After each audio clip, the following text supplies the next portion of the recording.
News Markapuram జిల్లాలో ఘోర ప్రమాదం చోటు చేసుకుంది. బస్సు టిప్పర్ లారీ ఒకనికొకటి ఢీకొట్టుకోవడంతో ఒక్కసారిగా మంటలు చెలరేగాయి. అయితే ప్రమాద తీవ్రత బ్యాక్ సీట్స్ లో కూర్చున్న వాళ్ళ సైడ్ ఎక్కువగా ఉండటంతో ఎవరైతే వెనక భాగంలో కూర్చున్నారో వాళ్ళంతా కూడా సజీవ దహనం అయిపోయారు. కూర్చున్న వాళ్ళు కూర్చున్నట్టే అలానే కాలి బూడిదైపోయారు. మొత్తం 13 మంది అక్కడికక్కడే చనిపోయారు. మిగతా వాళ్ళని ప్రెజెంట్ పోలీసులు ఇటు హాస్పిటల్కి తరలించారు. వాళ్ళ పరిస్థితి విషమంగా ఉన్నట్టు తెలుస్తోంది.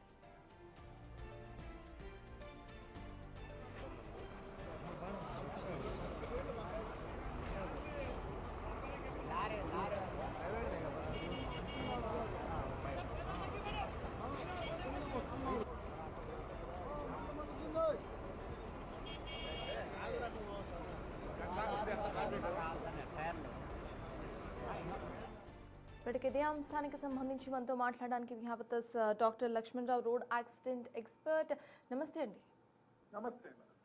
ప్రెసెంట్ ఈ యాక్సిడెంట్ చూస్తున్నాం. యాక్చువల్లీ ఈ యాక్సిడెంట్ అని కాదండి, రీసెంట్గా మోస్ట్ ఆఫ్ ద యాక్సిడెంట్స్ ఇట్లా బస్సెస్ అండ్ టిప్పర్ లారీస్ ఢీ కొనుక్కొని యాక్సిడెంట్స్ జరగడం ఎక్కువగా చూస్తున్నాం. ఇటువంటి యాక్సిడెంట్స్ మీరు స్టడీ చేసినప్పుడు మీకు ఏమనిపిస్తుందండి? దీనికి బేసిక్ గా డ్రైవర్ యొక్క సైకలాజికల్ రెస్పాన్సిబిలిటీస్ సరిగ్గా తీసుకోకపోవడం వల్ల, both truck and bus psychological responsibility, geometric disparities ని కరెక్ట్ గా బేరీ చేసుకోకుండా ఓవర్ స్పీడ్ వెళ్ళడం వల్ల జరుగుతున్న యాక్సిడెంట్స్. రెండో అంశము బేసిక్ గా ఇంటీరియర్ బేసిక్ మీద చేస్తున్న బస్ మ్యానుఫ్యాక్చరింగ్ కానీ బస్ యాజమాన్యాలు కానీ ఈ యొక్క సేఫ్ పరమైన, ఎందుకంటే most of the accidents fire వల్ల ఎక్కువగా సేఫ్ ఉంటే ఇంటీరియర్ మెటీరియల్ రిపెల్లెంట్ గా ఫైర్ ఉండే మెటీరియల్ వాడాలా అంటే కంఫర్ట్ లెవెల్స్ పక్కన పెడితే అది that will be more compatible to the fire classification అండి.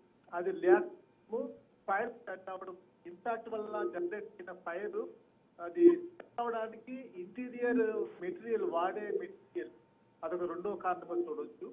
మూడో అంశం ఏంటంటే ఇంత ఫేస్ షిఫ్ట్ చేసిన యొక్క ఫైర్ పాసిఫైయింగ్ మెటీరియల్ స్ప్రెడ్ ఫ్యాక్టర్స్ అనేది ఖచ్చితంగా పెట్టుకోవాలి. అంటే ఈ రోజున ఒక camera based computer vision based fire ఎప్పుడైతే రిలీజ్ అయిందో ఈ యొక్క ఫైర్ పాసిఫైయర్స్ ఇన్స్టెంట్ గా స్ప్రెడ్ అయ్యే ఏ విధంగా మనకి ఫ్లైట్ లో ఏ విధంగా మనకి వేస్ట్ లైట్ ఇల్యూమినేట్ అవుతూ, అదే విధంగా ఈ యొక్క ఇన్స్టేషన్ నాజిల్ ప్లాంట్స్ పెట్టుకొని ఆటోమేటిక్ గా ఫైర్ పాసిఫైయర్స్ ని స్ప్రెడ్ చేసే విధం కావాలా. సేమ్ టైం ప్రతి సీట్ దగ్గర కూడా ఈ యొక్క స్మోక్ సక్కర్స్ పెడితే ఏమవుతుందంటే ఇమీడియట్ గా ప్రజలకి వే అవుట్ అనేది కనపడుద్ది. రెండోది ప్రజలు ఒక ఈ ఇన్హలేషన్ తర్వాత ఈ యొక్క స్మోక్ బయటకు వస్తారు. వాళ్ళు సైకలాజికల్ గా వాళ్ళు స్టెబిల్ గా ఫ్లాట్ తో బయట రావడానికి ఉపయోగపడే విధంగా ఉండాలి. వీటన్నిటిని కూడా ఒక డీసీ బేస్డ్ సిస్టమ్ పెట్టుకోవాలి. Not what through only engine కాకుండా ఇండిపెండెంట్ గా ఉండే వ్యవస్థని మీరు డెవలప్ చేసుకోవాలా.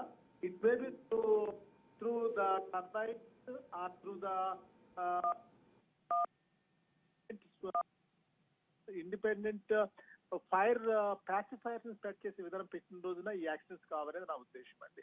ఇది ప్యూర్లీ బికాజ్ ఇప్పుడు మీరు చూడండి, జపాన్ లో వాళ్ళకి జరిగిన డిజాస్టర్ నుంచి వచ్చిన పాఠాలు వాళ్ళు ఎంత రెస్పాన్సిబుల్ గా బిహేవ్ చేస్తారో, అటువంటి రెస్పాన్సిబిలిటీ లేని విధంగా బిహేవ్ చేస్తున్నప్పుడు పనిష్మెంట్స్ చాలా తీవ్రంగా, చాలా భీకరంగా ఉంటే గానీ ఇటువంటి యాక్సిడెంట్స్ ఇంకోసారి జరగవండి. అది రోడ్డు జాబ్ ఫాల్ట్ వచ్చు, ఓవర్ ఫాల్ట్ వచ్చు, రైట్ ఆఫ్ వే ఫాల్ట్ వచ్చు, ట్రిప్పర్ ఫాల్ట్ వచ్చు.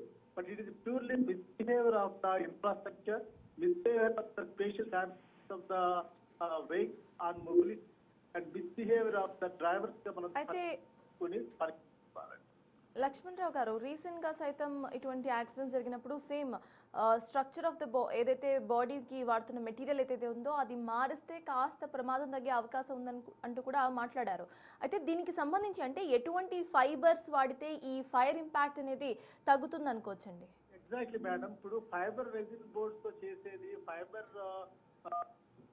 ఇవి ఈ స్ట్రక్చర్ చేసే మెటీరియల్స్ వాడేటప్పుడు వీళ్ళు ఏంటంటే మైలేజ్ కలిసి వస్తుంది, తర్వాత తక్కువ వెయిట్ తోటి ముందుకెళ్లే విధంగా ఉండే మెటీరియల్స్ వాడడము, దాని వల్ల ఇంపాక్ట్ కూడా ఎక్కువగా ఉంది మేడం. అంటే ఇది యాక్చువల్గా కన్స్ట్రక్షన్ మెటీరియల్ వాడే మెటీరియల్ ని ఫస్ట్ ఆఫ్ ఆల్ వీళ్ళు they should take a fire resistant material.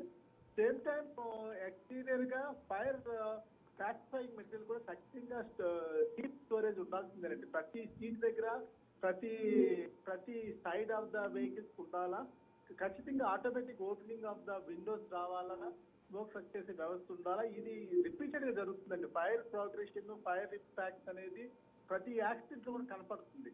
ఆ ఇంపాక్ట్ పాత రోజుల్లో లేదు. Because the comfort level versus safety దగ్గరికి వచ్చినప్పటికీ సేఫ్టీకి ఇంపార్టెన్స్ ఇవ్వాలా.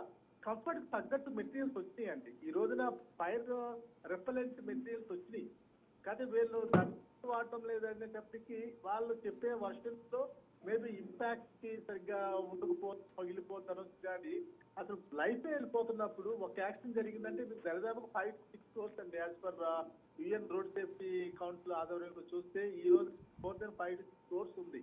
అంటే ఒక 20 మంది చనిపోయినాక ఇది క్రాస్ 100 crores ఇంపాక్ట్ అండి ఆ లైఫ్ మీద. అంటే దాని రెస్పాన్సిబిలిటీ టోటల్ గా అది మనము వేరే చేయాల్సిందేనండి. ఇదేదో చిన్న ఫాల్ట్ గా మనం చిన్న కేసుగా చూస్తే తప్పవుతుంది. ఎందుకంటే రోడ్ యాక్సిడెంట్ చేస్తున్నారంటే భయపడేటట్టు ఉండాలి వెహికల్స్ తోలే వాళ్ళు. రోడ్ కన్స్ట్రక్ట్ చేస్తున్నారంటే దాని యొక్క స్పీడ్ వేరియేషన్ ఉందంటే ఆటోమేటిక్ గా ట్రాక్ చేసే వ్యవస్థను డెవలప్ చేసుకోవాలా engineers and plans and police department అండి.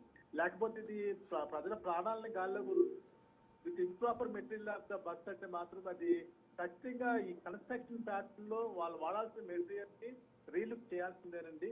Same time they should be automatic spread of the fire pacifiers అండి. అది చేసిన రోజున ఈ యాక్సిడెంట్ ఆటోమేటిక్ కంట్రోల్ అవుతాయి. And windows open automatic. అది మెయింటెనెన్స్ ఆఫ్ కూడా ఖచ్చితంగా ఇది సంకరప్రాయంగా చెక్ చేస్తున్నా, ఫిట్నెస్ చెక్ చేస్తున్నామంటే కాదండి. That should be responsibility of the owner to see that all the windows be opened instantly with unman and sticker should be there and fire should B well maintain. ఎలా ఏ బస్కి maintain చేయకపోతే ఎలా ప్రజలు అడుగు safety పరమైంది కూడా owner ఖచ్చితంగా responsibility తీసుకోవాలండి. Because the vehicle might be cost 30 to 40 crores కానీ ఒక accident cost more than 100 crores. That is really relooked by the government and also by the technical desires of the bus manufacturer or the type of vehicle that you use. Iyanni chaala important avutadi. Right. Yes, thank you so much, Lakshman Rao garu, to join with us.